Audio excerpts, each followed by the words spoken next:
Good Sunday morning, everyone. Anusha here along with Darius and Greg. Hopefully everyone is having a good weekend so far. Yeah, it's going good. Yeah, weather felt good yesterday. I know, the sunshine, not too bad, right? Yes. Perfect. We had a bunch of dogs around yesterday. We did. It was a really fun morning. Everyone had a dog except for me. Yeah. So I was kind of jealous. You guys are kind of convincing me. And you took home a new dog. I did. Oh, right, I know. That's right. Yeah, I took home our little dog Fiona is now a part of our family, and it was the most spectacular day. The first night went well. So you'll have to show everyone Wonderful. pictures. I do. Yes, I need to take some good photos of her. She needs like a little grooming and stuff, but she's so sweet, and I love it. It was great. And like she just had such a good time out in the yard and everything. But Greg, there was a point where I saw her and she's like, it's too hot. And she just like left us in the backyard and she went inside. And we were like, she knows what she wants. Yeah. She's a girl that knows what she wants. And we were like, and I was like, yeah, it is kind of hot. Okay. But yeah, it is hot. And guess what? We're going to do it all over again today. Temperatures in the upper 80s and lower 90s. Isolated showers and thunderstorms are possible this afternoon. Let's get a look at the forecast right now. A beautiful sunrise on the Horsetooth Reservoir. Get outside today, especially in the morning hours, if you're able to do so.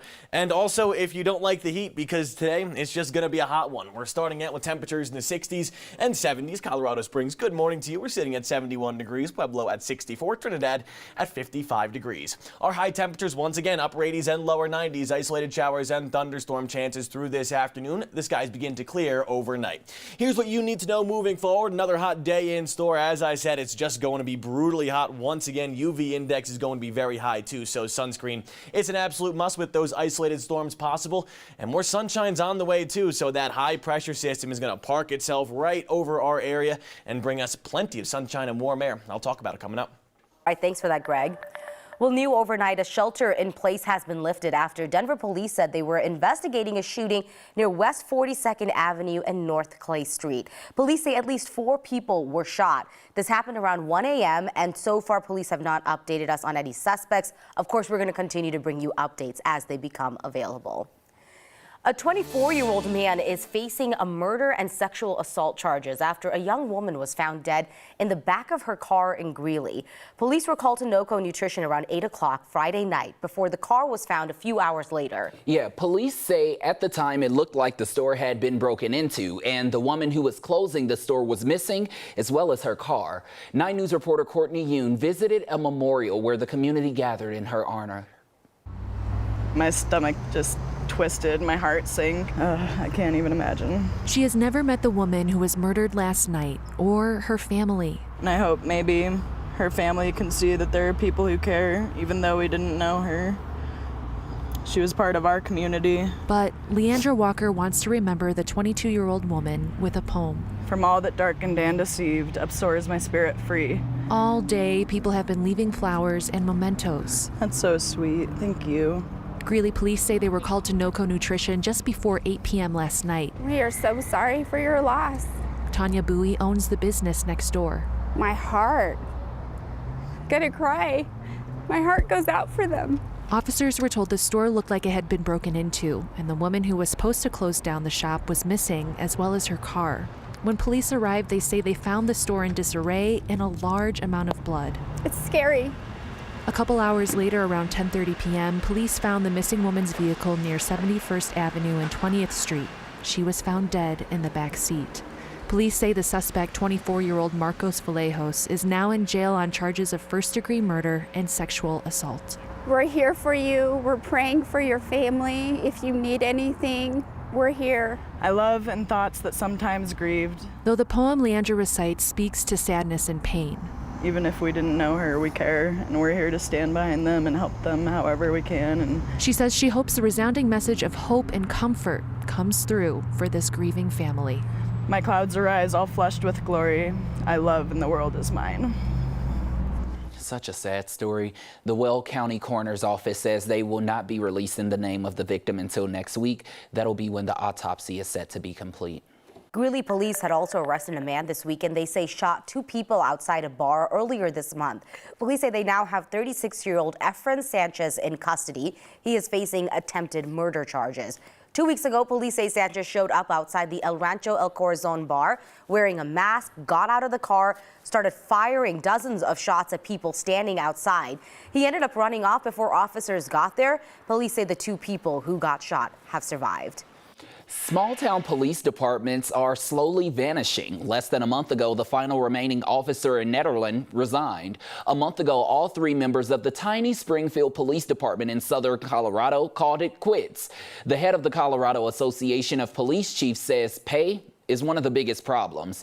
The head of the association is Louisville Police Chief Dave Haynes. He says he spoke with the Nederland Police Marshal a lot over the last couple of months. That's the same marshal who just announced her resignation last week. Hayes says pay is one of the biggest issues right now. Nederland can't pay Denver salaries, so people can't afford to live in a place with limited housing. In Springfield, the mayor says pay is also a problem, but recruitment is also another problem. Convincing people to work in a remote area, in a remote place is pretty tough, and Hayes says there are some perks to starting in a smaller town.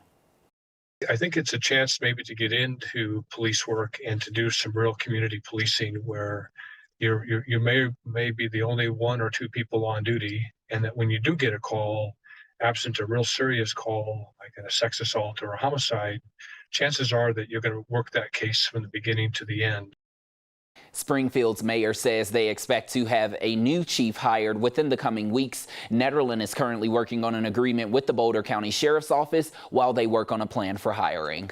Well, this weekend, a burger shop in Castle Rock is raising money for the family of a local high school senior who died in a car crash. Castleview High School senior Colton Bellamy was one of 2 killed when a suspected drunk driver hit their car head-on. Colton was part of the team at Smashburger in Castle Rock on Factory Shops Boulevard. This weekend, the store is donating $1 of every double burger sold to Colton's family. Smashburger will then match all of the money that is raised. Colton's mom, Teggy, also works there. Part of why this is so important to us, for Smashburgers, it's always been like a family for us. Our team members are so important, our general managers, and for us, any chance that we have to be able to do something like this, we need to do it. And also Teggy's been with us for a long time, and this is a great way for us to be able to show some support for her and her family. 2 other students were also hurt in this crash, but have survived. For 20 years, Judys House has provided grieving children and families a place to heal. This weekend, a new chapter for the nonprofit began. It was the grand opening of their new facility in Aurora. It's founded by former Broncos quarterback Brian Greasy and his wife, and it was created in honor of his mother. She sadly died of breast cancer when he was 12 years old. It's no longer about, one child's love story, the love that I have for my mom. It's more about thousands of kids that have come through our programs that are now honoring the person in their life who has died. And they come here to find connection with others who are going through the same thing that they are. Judys House has art, therapy rooms, education, and training to support kids and their families through grief at no cost. Big Western reservoirs like Lake Mead and Lake Powell are drying up, both providing drinking water for millions of people and relying mostly on snowmelt to refill their levels. But research is showing that snowmelt is going to become less reliable in the future. Snowpack accumulates at the headwaters of our river systems over the winter.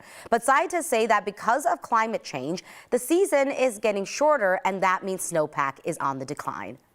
We can see this in the real world. We're seeing it in the model, and then when you use the model to make future predictions, it's like, holy smokes, this is alarming. So that computer model is showing that by the end of the century, there could be an average of 45 more snow-free days in the Rocky Mountains. A rock slide has changed the colors of a lake in Rocky Mountain National Park. Lake Hiyaha is usually blue. Now it's tinted turquoise and kind of a milky green. It's actually pretty if you're looking at it right now. A massive rock slide through Chaos Canyon at the end of June generated a lot of what experts call glacial flour. It's a bunch of silt and clay crushed down to a flour-like consistency. The churning of the rocks and just the transport that happened during the debris slide brought this material in. It changed, the composition of the water column and just how the light is being reflected to our eyes. Corin Neidick with the park says this kind of lake color is more common in the in the Alps, where you have more glaciers slowly chewing up rocks. The rock slide is still sliding in some spots. Neidig thinks it could keep the green color for some time. Been a remarkable journey for me to share this story, and I'm doing it only live and in person. A former ski racer turned filmmaker is now sharing a remarkable story about the 10th Mountain Division and a ski race they held during a time of war.